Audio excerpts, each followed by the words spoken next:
What is up, wrestling fans? JP from KayFabe Chronicles. TLC is in the books, and what has happened this crazy, wonderful night? I'm going to let you know, so let's get that ball rolling. As usual, I did not watch the pre-show, so we're just going to jump right ahead of that, but we're going to open up the show with... We got Emma taking on the debuting Asuka! Pretty much like everybody knew what the outcome of this match was going to be. But WWE did throw us a little bit of a swerve there. Like most people thought there was going to be a squash match. Asuka's just going to completely decimate and annihilate Emma. But you know what? Emma, it was great to finally see her in a match. Like, finally see her in a long-running match where she could actually showcase her talents. She's one of the most talented women on the roster, in my opinion. And WWE just, whatever, they don't do anything. You know, like she's either in squash matches or she's in a multi-person match where she only gets like 20 seconds of ring time kind of thing. Match was great. Like, she looked really good against Asuka. Asuka didn't dominate the match at all. Like, Emma was pretty spare parts. Like spare parts. Pretty just like on par with her, I guess would be the correct word. Spare parts. But yeah, she was on par with her pretty much the entire match. A lot of hair pulling. Emma was doing a lot of hair pulling, which was cool. I really liked that. Match ends where Asuka finally manages to get the Asuka lock on Emma. Center of the ring. Emma has no choice but to tap out. But yeah, such a great match. Like, good way to open up the show. Both women looked good. But yeah, thank you, WWE, for finally giving Emma time to shine. I'm just hoping that she only goes up from here. Coming up next, we have Cruiserweight Tag Team match with Gentleman Jack teaming up with Brian Kendrick, taking on Rich Swann and Cedric Alexander. I know, one thing I haven't liked about the Cruiserweight division, they really haven't had any storylines, so this was kind of nice to see a storyline going into it. You guys know Brian Kendrick, the main badass. There was a heel turn with Gentleman Jack, where Gentleman Jack kind of ran into, fight Brian Kendrick, but instead turned on his friends, so that's kind of led up to this tag team match. Overall, a pretty decent match. Like, all four guys looked really good. I'm glad that all four guys had a moment to shine in the match. Like, everybody kind of got their one-ups in the match. Everybody got, their moment to do, their main offense, which was really good. Match ultimately ends where, a bunch of crazy stuff going on in the ring, a bunch of hot tags. Cedric Alexander manages to lock the lumbar check onto Cedric. Cedric gets the lumbar check onto Brian Kendrick and wins the match cleanly for the good guys. So good for them. But yeah, awesome match. Really enjoyed every minute of that one. So yeah, TLC is looking pretty good so far. Coming up next, we have Raw Women's Championship. We got Alexa Bliss defending against Mickie James.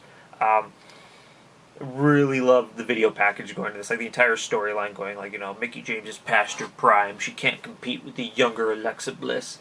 Mickie's not even that old. She's younger than most of the dudes on the roster, which she even said, but, Mickie still has it. Great match. Mickie really hasn't had any shining moments since her match with Asuka, in my opinion. But yeah, Mickie looked great this whole match. She was standing even with Alexa the entire time. They were doing lots of moves back and forth. One part earlier, Alexa gets her butt slapped by Mickie James. That's probably going to be a gif all over the internet at some point. One thing I really hated about this match is that the crowd started cheering, "We want tables." It's not a tables match. I understand that the whole TLC aspect, there's no... there's really little tables, ladders, and chairs, but that was very disrespectful, in my opinion, during the match. It just wasn't fair. The women were out there giving it their all, and they just couldn't, please the fans, I guess. But it was an awesome match. You gotta give credit where credit's due. Both of them look great. Match ends with Alexa Bliss is kind of playing possum in the corner, no, don't hurt me. Grabs Mickie James, throws her face into the turnbuckle, hits her with the DDT, and retains the championship. But yeah, great match. Look, we're 3 for 3 so far. What is going on? A pay-per-view that I had no intentions of even watching is doing very well so far. But yeah, I'm liking it. But yeah, Alexa Bliss retains. Predictable, but great match. Coming up next, we have Cruiserweight Championship. We have defending champion Kalisto taking on Enzo Amore. Enzo comes out, does his little promo. Right off the bat, you can tell something's wrong with him. Apparently, he says, I was out partying all night. Maybe he has the meningitis too. But like one thing I've realized that, if you want to avoid the Enzo Amore promo, just get him to have laryngitis. It saves us all. Match itself was actually pretty decent in my opinion. Kalisto doing all the high flying stuff. He's improving. Like he's still not the best guy out there, but like he looked pretty good against Kalisto. Kalisto is a really good ring general in my opinion. You could tell that Kalisto was leading this match, telling Enzo what to do. Match kind of comes on at the end. Like Enzo's trying to crawl out of the ring. Kalisto, grabs him. He's pulling on the mat. Distracts the referee. Just does a cheap shot into Kalisto's eye. Maybe I think he thumbed him or hit him in the throat. I'm not too sure. Then Enzo, when the referee, finally realized what's going on, Enzo hits Kalisto with the I don't know what the hell he calls it, but it's eat defeat essentially. Is what I call that move. Hits him with that and pins Kalisto 1, 2, 3, and we have a new cruiserweight champion. Decent match. It was a good match. It's the weakest match so far out of all the matches, but it's still pretty strong. I still give it about a 7. But I don't know why they're hot potatoing the cruiserweight championship. I'm not getting it. Like if you want to build some credibility, do what you did with Neville. Like before Neville came into the cruiserweight division, they were like slapping the title on everyone. It went from TJP to then it went on to Brian Kendrick. Then Brian Kendrick coughed it up to Rich Swann. Like you're just kind of shooting this title over. And then Neville held the belt forever and brought credibility to the division. So might want to take a pointer there. You're treating this like the Raw Women's Championship with like Charlotte and Sasha Banks right now. So don't do that. But yeah. Decent match. Following that, we have the match that everybody has been looking forward to. AJ Styles taking on Demon Finn. Of course, replacing the Pumpkin King Finn taking on Sister Abigail. Whatever. I get to see some AJ Styles versus Finn. Like, it's a dream match. Like, that's like higher than WrestleMania status. And you guys are throwing it on TLC. Ballsy. Like, I don't even know what to say. Like, before the match even started, people are chanting, "This is awesome." Like, just, like I said, they know each other so well because they've, been friends in the past, the whole Bullet Club history, all that stuff. Just, like, this is just one of those matches with no build, no storyline, no promos, no video package or anything that you know that it's going to steal the show. And by God, it did. Like the audience was eating it up before the match even started. And, like, these guys, like I said, they just work so well with one another. And they're hitting each other with everything they got. Match of the night, hands down. Like, I don't even think anything could even come close. Match of the year. Like, this is easily in my top 5 for sure. Couple high spots that I really enjoyed is AJ hits not a full phenomenal forearm. Like, he didn't do it off the rope. He just kind of leapt over the rope. Hit him. Finn kicked out. Another good thing. Finn got locked into the calf crusher. The way he escaped is he grabbed AJ Styles' head and just started smashing into the mat. And he broke out of that. They went for each other's finishers a couple times. Finn hit. Not the coup de grace. The other one. Was it 1960? I don't even know the year. His renamed finisher that he used to do back in the day. See, my heart's just like, I don't even know what I'm saying, but he hit that. AJ kicked out. And, like, the audience was just like, AJ Styles, go Finn, go. And just back and forth. Like the two sweet chants going on. Another part I really liked is AJ caught Finn up on the top rope, and then he kind of ran into like a flipping Frankensteiner off the top rope. Match ends where AJ tries to go for the 450. Finn gets out of the way. Finn drop kicks AJ into the turnbuckle and, of course, hits him up for the coup de grace. 1, 2, 3, center of the ring, clean finish. Couldn't have asked for anything better. At the end of the match, they shook, they hugged, and then they each did the boom in the center of the ring. Got the picture, got the crowd to just crap themselves. It was truly just a magical match. If you guys haven't seen it, just watch that. Just watch only that for the rest of your lives, and you will be completely happy with yourselves. But yeah, Finn beats AJ cleanly. It's exactly what we were hoping for. Thing I got to give Finn, thing I got to give AJ credit for is like AJ didn't even know about this match. Like up until 2 days ago, he was on a tour in South America. So like he flew in 18 hours without any notice to put on this match for the fans because he knew that the fans would love to see this, and he's been kind of waiting for that opportunity. So thank you, AJ, for coming in and putting on this match. Thank you, Finn, for putting on this match. Thank you, WWE, for booking this match. TLC, I love you. Just going to make out with you all night. Following the match of the night, or forever, we have Elias in the ring. Those of you who didn't see, Elias has been trying to play a song all night. Jason Jordan kept interrupting him, so they're going to have a match. Why? Because we need that little bit of a palate cleanser in between the two main events. Because, you know, if they had the Shield match follow AJ and Finn, it'd be like, no one would care about it. So that's like our sherbet in between there. So yeah, it's Elias versus Jason Jordan. You know, I kind of feel bad that they have to go on after a match like that. But, you know, it's fall. You know, they're just happy to be on the card. Overall, not phenomenal, not bad. Like, you know, they're both young guys, really still trying to find their own. You know, like the Jason Jordan's looking pretty impressive. A lot of suplexes, a lot of throws, all that crazy stuff. Match ends at the end where he catches Elias into a roll up, rolls him up. 1, 2, 3. Jason Jordan wins. But looked like Elias kind of got his shoulder up before the referee counted to the 3. And they even cut to the replay, and it does look like he did. So maybe they're gonna have the beef. Maybe they'll have the rematch to kind of keep that feud going.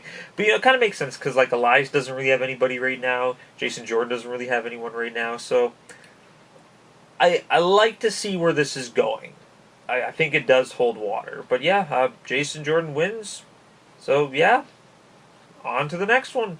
And of course, ending off the night, we have the main event, the sole TLC match in the TLC pay-per-view, because that makes a whole lot of freaking sense. But we have the returning Kurt Angle teaming up with Dean Ambrose and Seth Rollins, taking on Braun Strowman, Kane, The Miz, and the Bear. Never gets old. Bear. You know, it's exactly how you expected it would be. Bad guys come out. Boo. Shield comes out in their full Shield gear. Music hits. They got the helicopter thing. You know, they come down through the crowd. Kurt Angle joins them. Super shit-eating grin on his face. Just super happy to be there. See how happy I am to be there? I'm sneezing. That's how excited I was. So they come down. Crowd's just loving every second of it. Match is, like I said, pretty predictable is what you think was going to happen. The Shield starts out pretty strong with chairs and just beating the living crap out of everybody.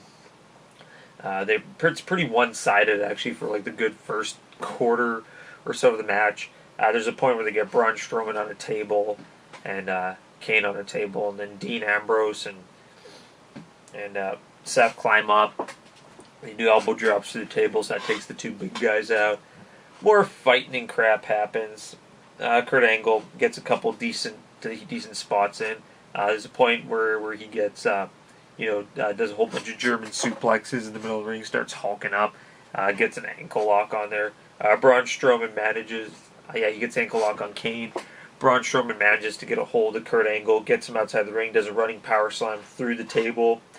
Kurt Angle's knocked out of the match. He's carried off, because that never happens. It's not like he's going to return or anything. So now, of course, it's huge numbers game, 5 against 2, predictable. They just completely unload on the Shield. They're just beating the living crap out of them. Like they cannot come back. They're just getting hit with everything underneath the sun. There's a point where Dean Ambrose gets Celtic Cross through a table, but he doesn't go through the table. The table doesn't break. It looks like Dean Ambrose pretty much broke in half. Audience is booing because there was no table break. Miz runs outside the ring. He summons a garbage truck because that makes so much sense. During all this stuff, Kane accidentally hits Braun Strowman with a chair, so they start fighting a little bit, but it's calmed down. Miz breaks it up. But yeah, like I said, a garbage truck comes down. Then they grab the Dean Ambrose, Seth Rollins. They try to throw them into the garbage truck. It's not happening. They get out. They start fighting some more stuff outside the ring. Dean gets thrown through another table unsuccessfully because apparently the tables at TLC are made out of steel, or Dean Ambrose is Jello. Who knows? During like all this craziness, Kane turns on Braun Strowman again. This time, not even purposely. He just beats the shit out of Braun Strowman. Hits him a lot. Chokeslams him off the stage. Pulls a display of chairs down. They all come crashing onto him. Then he just so he's beating up Braun Strowman. Braun Strowman's out, so Kane continues to beat up the Shield, because you know that happens. During all this, Braun Strowman gets back up. He beats up Kane. He throws Kane through the wall, like through the video screens and all that crap. So Kane's now knocked out.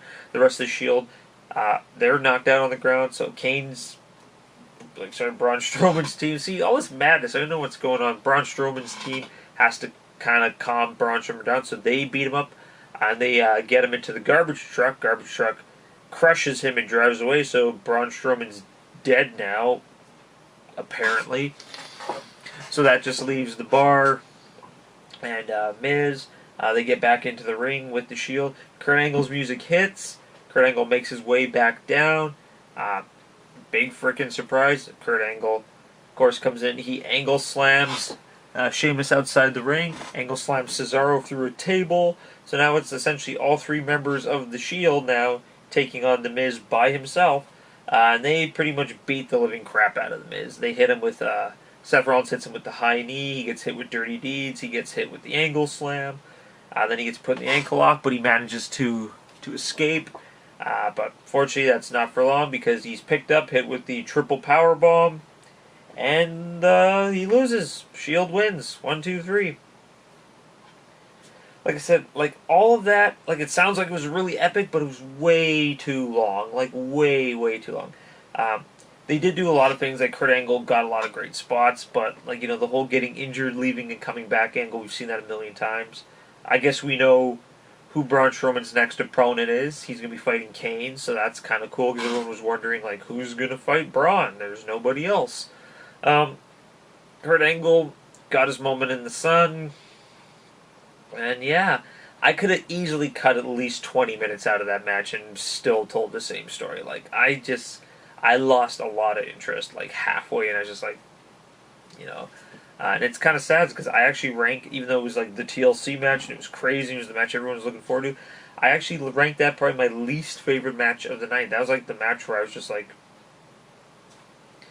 yeah, you know, it was predictable, I didn't really care for it. It was great to see Kurt Angle again, don't get me wrong, I would have loved a Kurt Angle moonsault, though, but, yeah, Shield won.